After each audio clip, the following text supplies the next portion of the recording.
Hey everyone, my name is Michael Seiger and I'm the publisher of DomainSherpa.com, the domain name authority, and the place where successful domainers come to tell their stories, tell you how they built their portfolio, motivate you, and give you ideas so that you can go build your portfolio and hopefully do what today's guest is doing, which is an interview where you teach others to do the same. How much should you pay for a geographic domain name? How do you decide when to flip a domain name for a quick gain or hold a domain name and develop it for long-term growth? And what tactics are best for growing that domain name into a website and a business? Joining me today to answer these questions is Elliot Silver. Elliot is an internet entrepreneur and a domain industry veteran.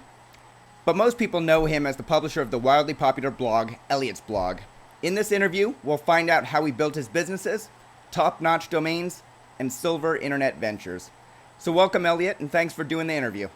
Thank you. I don't know how wildly popular my blog is, but I appreciate that. Oh, you're very humble. It's wildly popular. I want to start off the interview today, Elliot, with some basic information about you as a domainer to catch people up on how you've shifted your strategies and tactics recently. Then I want to deep dive into geo-domains. And finally, end the interview with learning how you built a niche domain, dogwalker.com, into a brand and a business. Sound good? Great. Okay. So let's start off with a little background on how many domains you currently have in your portfolio. How do they break out by TLD and by category? I'd say probably between 300 and 400 domain names in my portfolio total.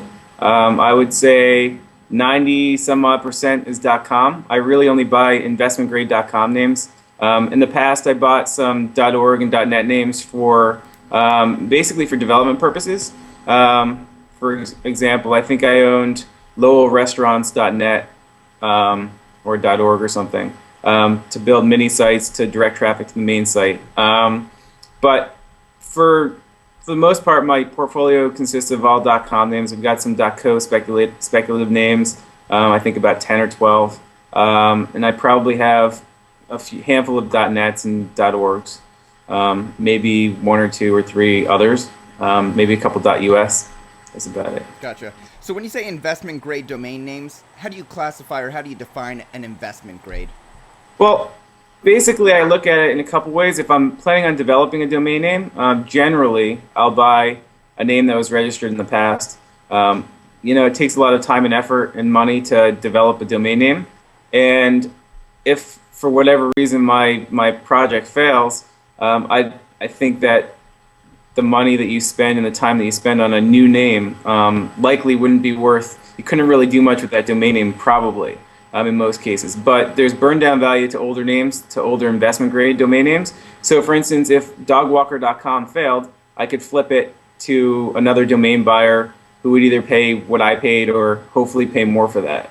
So investment grade names are generally names that I plan on developing or flipping. And those are just names I purchase in the aftermarket or drop sites, things of that nature. And do they tend to be generic keywords like dog walker, or might you come up with an investment grade name that's Huluopolis, which is good branding, but isn't really using any real words? I mean, I think that for my own purposes, I don't really invest in brandable names. I have a few maybe, but for the most part, it's all descriptive, generic names.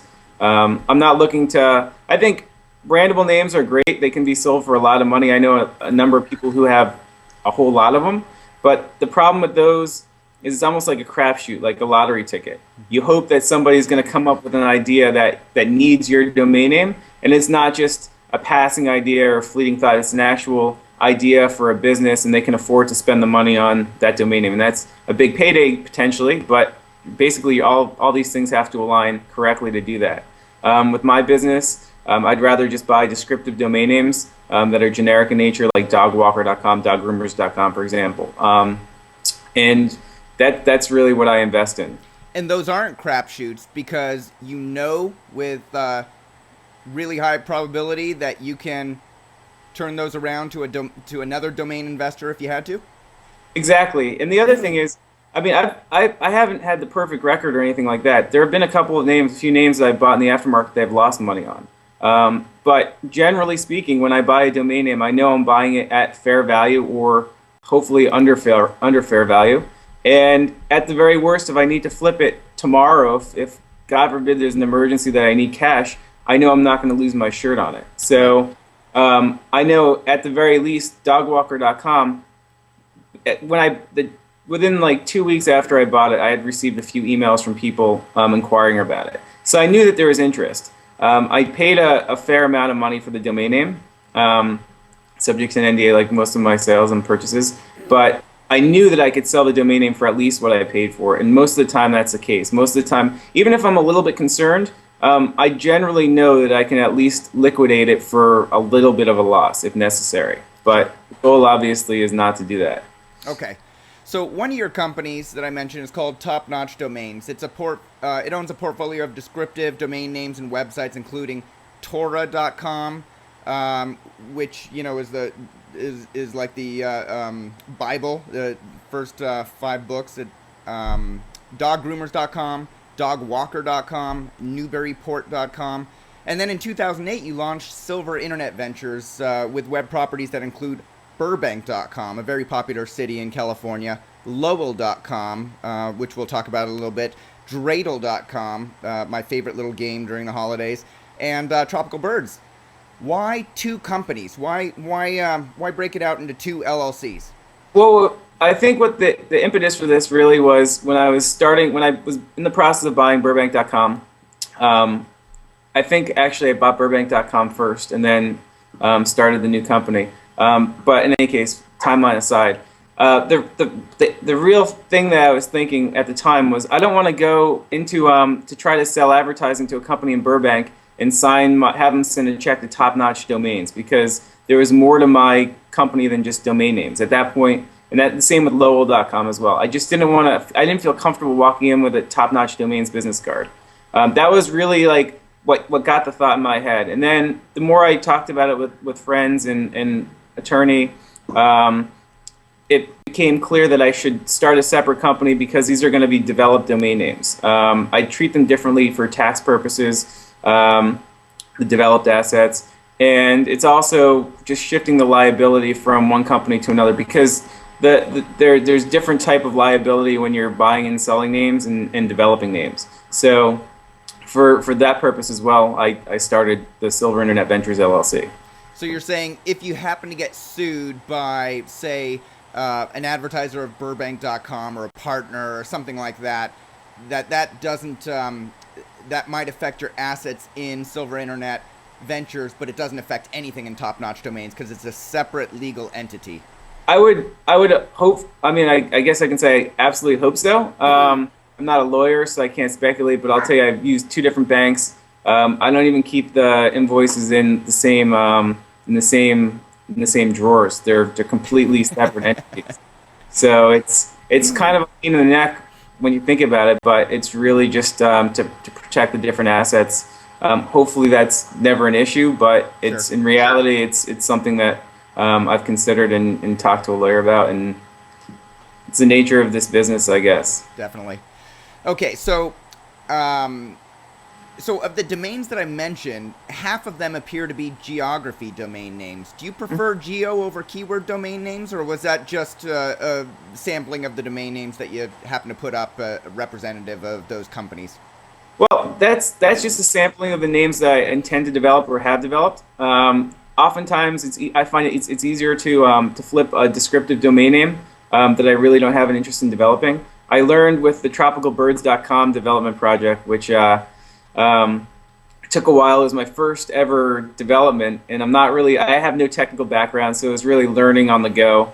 And I learned that you really need to have an interest in the topic at hand to continue on with a project. I mean, it's easy to start up. It's easy to get going once you start, but 3 months down the line, you're really going to want to be writing articles and talking and joining forums and really promoting your site that you have really little interest in.